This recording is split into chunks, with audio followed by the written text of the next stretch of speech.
माँ कहाँ है? बताइए ना पिताश्री, बताइए मुझे, कहाँ है माँ? मैं कैलाश लौटूं और माँ मुझसे द्वार पर मिलने ना आए, ऐसा तो कभी हो ही नहीं सकता। माँ दिखाई क्यों नहीं दे रही है? पिताश्री, माँ को कुछ हुआ है क्या? तुम्हारी माँ को कुछ नहीं हुआ पुत्र, वो कुशल हैं। पिताश्री के मुख पर इतना दुख पूर्व में मैंने कभी नहीं देखा। कुछ तो अवश्य हुआ है। गणेश को ज्ञात होगा तो बहुत दुखी होगा, किंतु ये सत्य उससे छिपाया भी तो नहीं जा सकता। पुत्र, तुम्हारी माँ अब कैलाश में नहीं है, तुम्हारी माँ अब कैलाश में नहीं है, तुम्हारी माँ अब कैलाश में नहीं है।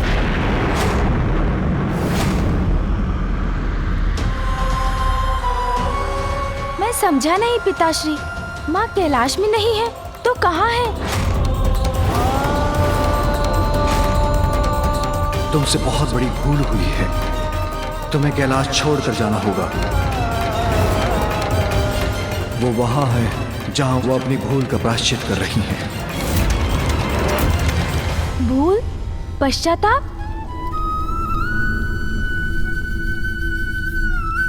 पुत्र, तुम्हारी माँ से बहुत बड़ी भूल हुई है, इसलिए मैंने तुम्हारी माँ से पृथ्वी पर जाकर तपस्या कर अपनी भूल का प्रायश्चित करने के लिए कहा। किंतु पिताश्री, क्या माँ की वो भूल वास्तव में इतनी बड़ी थी कि कैलाश से दूर भेजने के सिवाय उसकी सुधार का कोई भी उपाय नहीं था?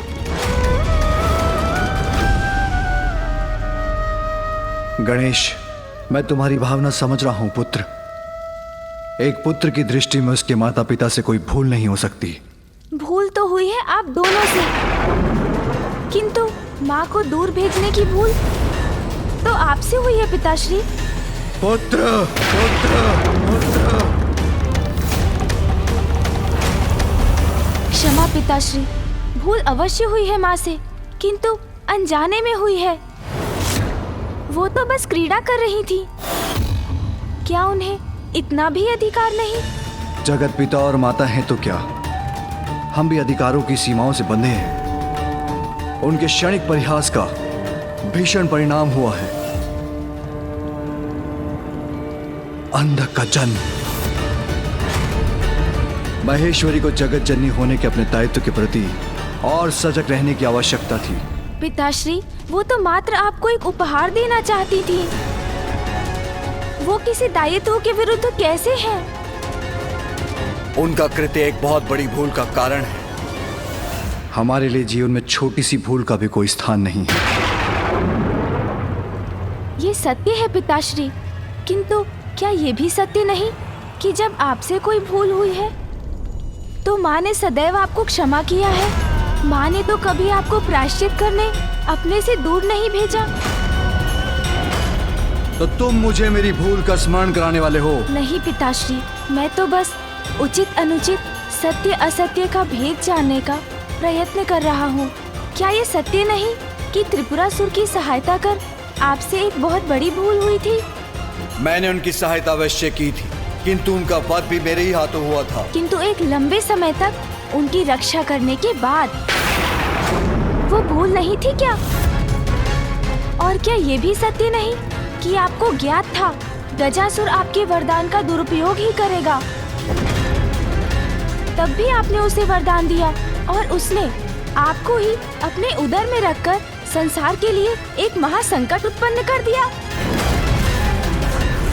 गणेश, गणेश, गणेश, वो मेरा कर्तव्य और मेरा धर्म था। त्रिपुरासुर और गजासुर दोनों ने ही कठोर तप कर मुझे प्रसन्न किया था। अच्छे कर्मों का पुरस्कार और बुरे कर्मों का दंड, यही सृष्टि का नियम है। माँ ने किसी का बुरा कहाँ किया पिताश्री? उनसे जो भी भूल हुई वो तो आपके प्रति उनके स्नेह का परिणाम थी और आपने उन्हें दंडित कर दूर भेज दिया। अपने भक्तों पर सदा कृपा करने वाले भोलेनाथ हैं आप। भक्त अच्छा हो या बुरा, उसे कभी निराश नहीं करते। तो आपने माँ को क्यों निराश किया पिताश्री?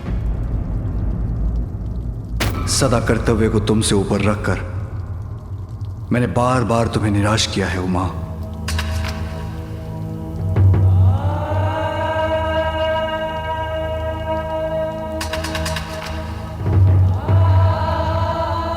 मुझे क्षमा करें पिताश्री, ये सब कहकर आपको दुख पहुंचाने का आशय नहीं था मेरा। कुछ भी अनुचित करने के बाद क्षमा मांगना बहुत सरल होता है गणेश, किंतु उससे भूल का परिणाम तो दूर नहीं होता। मैं तुम्हें यही समझाने का प्रयास कर रहा हूं। तुम्हारी मां से भूल हुई है तो उन्हें प्रायश्चित तो करना ही होगा। क्या उचित है और क्या अनुचित, ये तो व्यक्ति के दृष्टिकोण पर निर्भर करता है। सूर्य देव के उगने से जहाँ दिवस का प्रारंभ होता है, वहीं उनके तेज से रात्रि में जन्मे अनेकों कीट भी नष्ट होते हैं। इसलिए पिताश्री, यदि सूर्य देव का उगना कुछ जीवों के लिए उचित है तो कुछ के लिए अनुचित भी है। गणेश, गणेश, गणेश।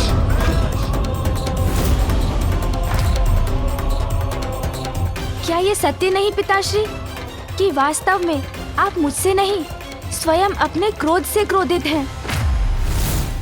मैं जानता हूँ ये सत्य है। आप माँ को दूर भेजने पर विवश अवश्य हुए, किंतु आपके इस निर्णय के कारण आप स्वयं से ही कुपित हैं, क्योंकि माँ के बिना आप भीतर ही भीतर टूट रहे हैं।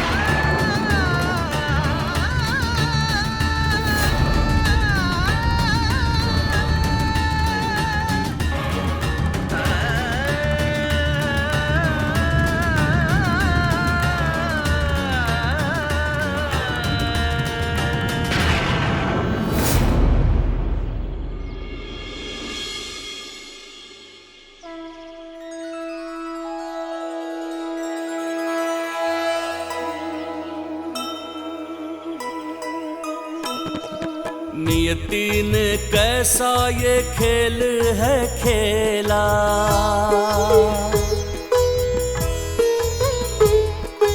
जननी के जीवन में दुख की ये बेला। दूर रह कर भी शिव शंकर के पास छोड़ी नहीं है माता गौरी ने आस।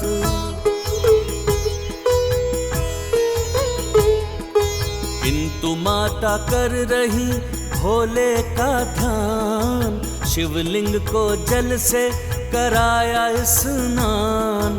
धन्य है माता, धन्य है शंकर भोले, दोनों एक दूजे का प्रेम नहीं भूले।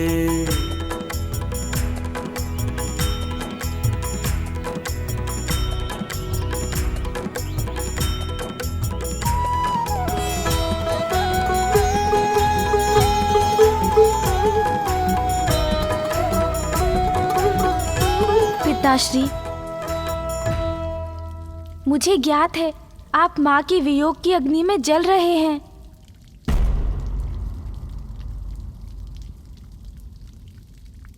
किंतु मैं विवश हूं पुत्र, मैं तुम्हारी मां के बिना नहीं रह सकता। किंतु मैं अपना प्रायश्चित पूर्ण किए बिना यहां वापस नहीं लौट सकती। उचित है, फिर तो कोई उपाय ही शेष नहीं है पिताश्री।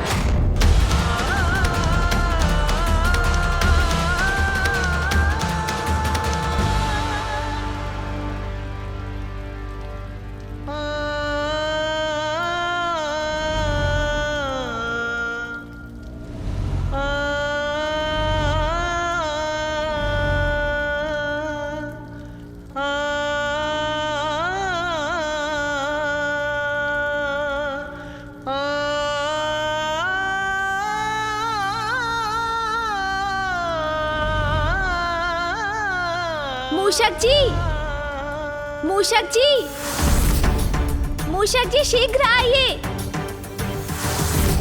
मूषक जी, मूषक जी, मूषक जी। पुत्र, यदि मूषक जी तुम्हारे पास नहीं आ रहे हैं तो तुम उनके पास जाकर अपनी इच्छा व्यक्त क्यों नहीं करते?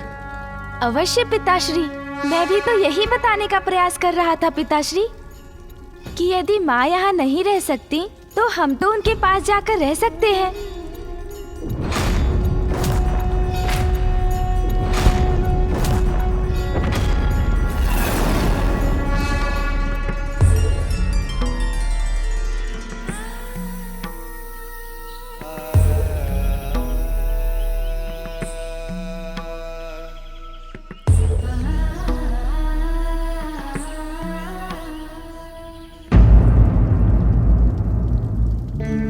पिताश्री, संतान का संसार तो माता पिता के संयोग से पूर्ण होता है। आप दोनों का वियोग मेरे संसार को अधूरा कर देगा पिताश्री। पुत्र, तुम्हारी माँ के बिना तो मेरा संसार भी शून्य है। मेरा कैलाश तो वही है जहाँ उमा है, किंतु जो हुआ, क्या उसके बाद तुम्हारी माँ मुझे अपने साथ रहने की अनुमति देगी? ये तो उनसे पूछने पर ही ज्ञात होगा। आप अनुमति दे तो मैं जाकर आपका संदेश उन तक पहुंचाता हूँ। ठहरो गणेश, किंतु मैं दुखी हूँ। ये बात उमा से मत कहना, अन्यथा वो और भी दुखी हो जाएंगी और मेरे वहाँ आने की बात पूछते समय अवश्य इस बात का ध्यान रखना कि। आप चिंता मत कीजिए पिताश्री, माँ की ममता अपने पुत्र को निराश नहीं कर सकती। क्षमा करें प्रभु, आपने बुलाया किंतु मैं समय पर नहीं आ सका। धन्यवाद मूषक जी कि आप समय पर नहीं पहुँचे। यदि आ जाते तो मैं कदाचित पिताश्री को ये बात समझाने में सफल ही नहीं होता कि वे स्वयं भी जाकर माँ से भेंट तो कर ही सकते हैं। चलिए अब यात्रा के लिए तैयार हो जाइए। न जाने कितना दुखी होगा गणेश जब उसे ज्ञात होगा कि उसकी माँ कैलाश से दूर जा चुकी है। प्रस्थान करते समय मैं अपने पुत्र से भी नहीं मिल सकी।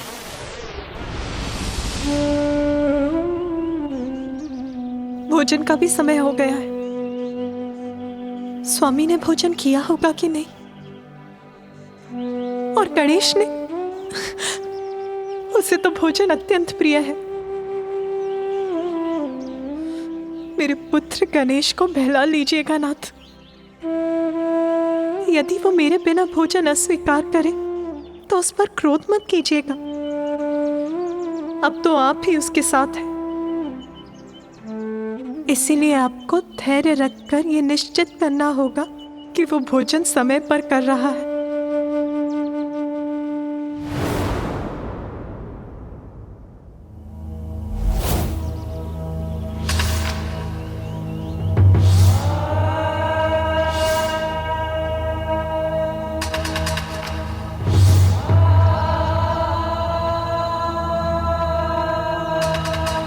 मुझसे इतनी बड़ी भूल कैसे हो गई स्वामी? अब मुझे अपने परिवार से, आपसे और अपने पुत्र गणेश से दूर रहना पड़ेगा। मैं आपसे दूर कैसे रहूंगी स्वामी?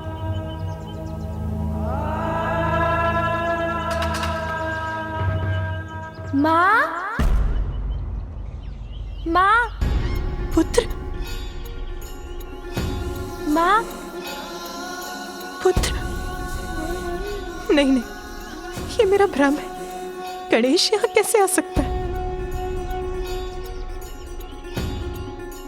माँ, पुत्र गणेश का स्वर तो यही कहीं से आ रहा है। माँ,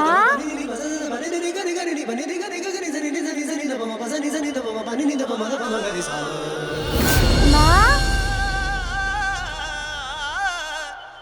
नहीं नहीं, गणेश यहाँ कैसे हो सकता है? अवश्य ये मेरे मन का भ्रम ही है। विनायक पुत्र का अर्थ बताने आया। माँ, विघ्न के बादल माँ के मन से मिटाने आया।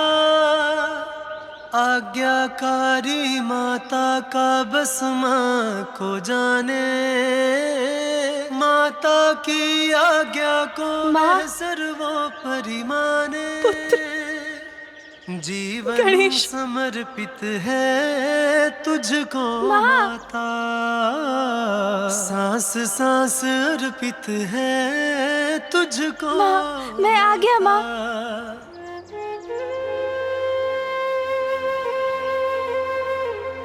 मुझे क्षमा करना पुत्र, मुझे तुमसे भेंट करे बिना ही यहाँ आना पड़ा। माँ, किंतु अब तो मैं ही आ गया हूँ आपके पास। अब आपको चिंता करने की कोई आवश्यकता नहीं है। किंतु पुत्र, तुम यहाँ आए कैसे? तुम्हारे पिताश्री को ज्ञात है कि तुम यहाँ हो? माँ, मैं अकेले कहाँ आया हूँ? कौन आया है तुम्हारे साथ? माँ, पिताश्री का विचार कर प्रसन्न हो रही हैं, अर्थात वो उनको यहाँ आने से मना नहीं करेंगी। माँ, मेरे साथ नंदी जी, तोतला जी, श्रृंगी जी और कौन पुत्र? और अन्य गण भी आए हैं।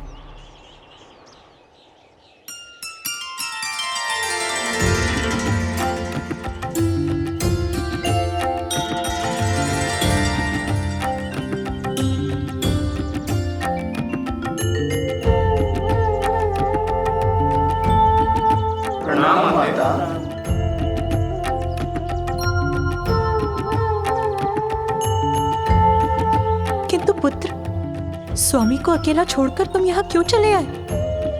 नंदी जी, माँ, आप यहाँ तब के लिए आई हैं, अकेले कैसे संभाल लेंगी सब कुछ?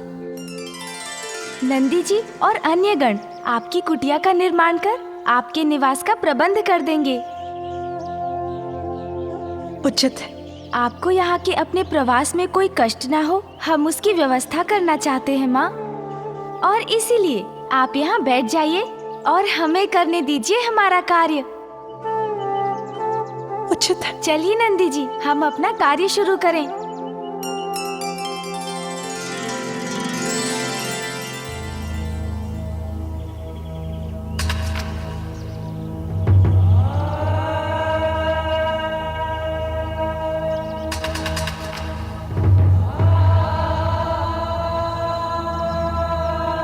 एक पल के लिए तो मुझे लगा कि आप आए हैं प्रभु, फिर अपनी इस भूल का भी आभास हो गया, क्योंकि आपके लिए तो कर्तव्य से ऊपर कुछ नहीं।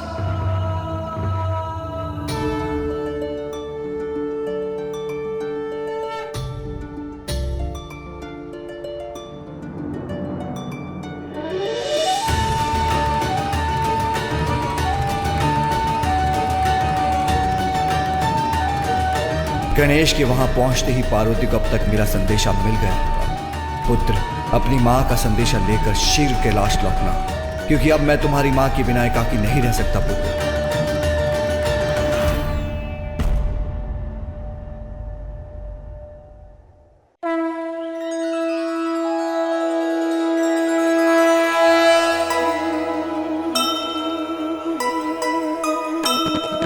माता का ध्यान रखे एक दंत देवा,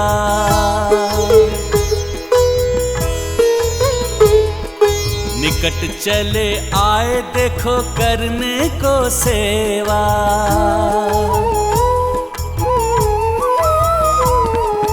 नंदी और गण के संग कुटिया बनाए, अनुराग आदर से उसको सजाए।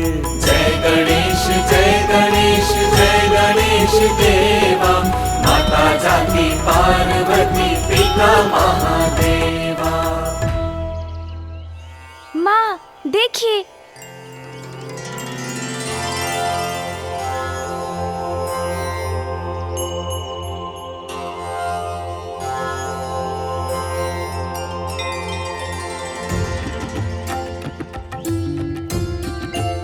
आइए माँ। माँ, आगे चलिए ना।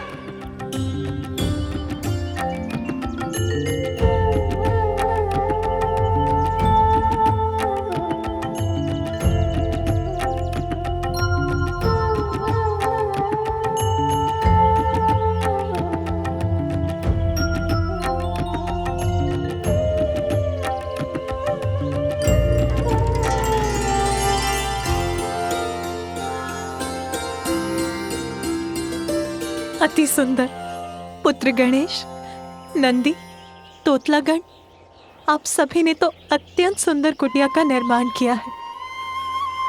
आइए माँ।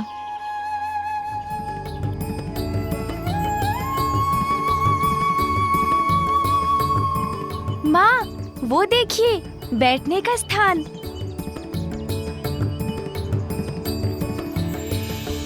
कैलाश में स्वामी के ध्यान स्थल के समान है ये।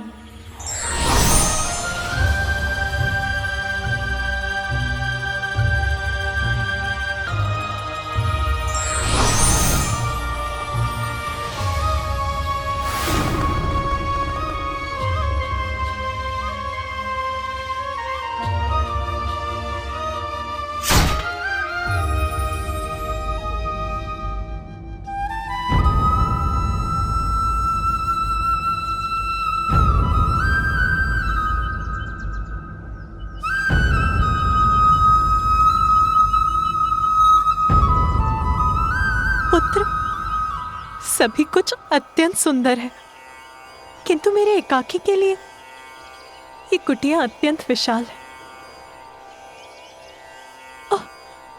और ये ध्यान स्थल पिताश्री के लिए सर्वथा उचित है ना?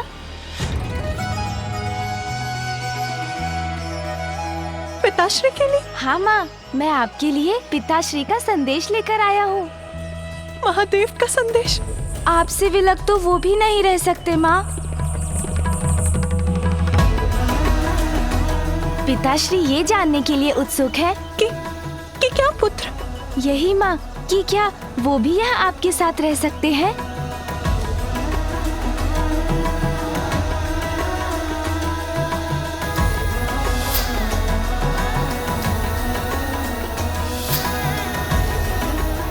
माँ बताइए ना, पिताश्री आ सकते हैं यहाँ?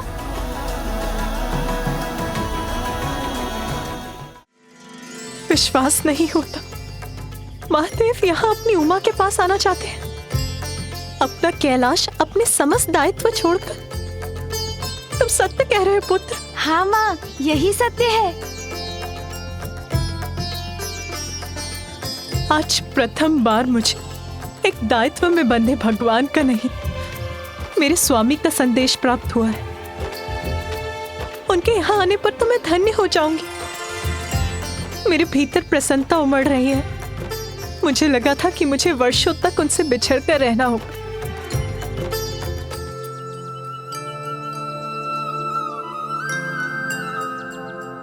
किंतु पुत्र, महादेव के तो अनेकों दायित्व हैं। उनके भक्त, उनके कर्तव्य, उन सभी को छोड़कर वो यहाँ कैसे आ पाएंगे? हाँ माँ, पिताश्री अवश्य आएंगे।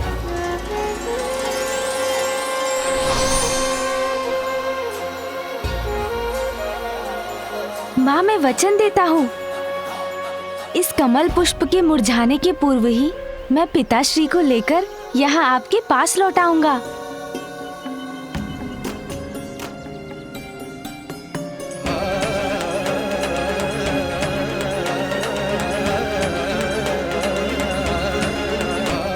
ऐसा प्रथम बार हो रहा है जब उमा ने महादेव के लिए अपने कर्तव्यों को इतनी प्राथमिकता दी हो। उमा, मैं तुम्हारी प्रतीक्षा कर रहा, हाँ, ताकि मैं तुमसे आकर भेंट कर सकूं।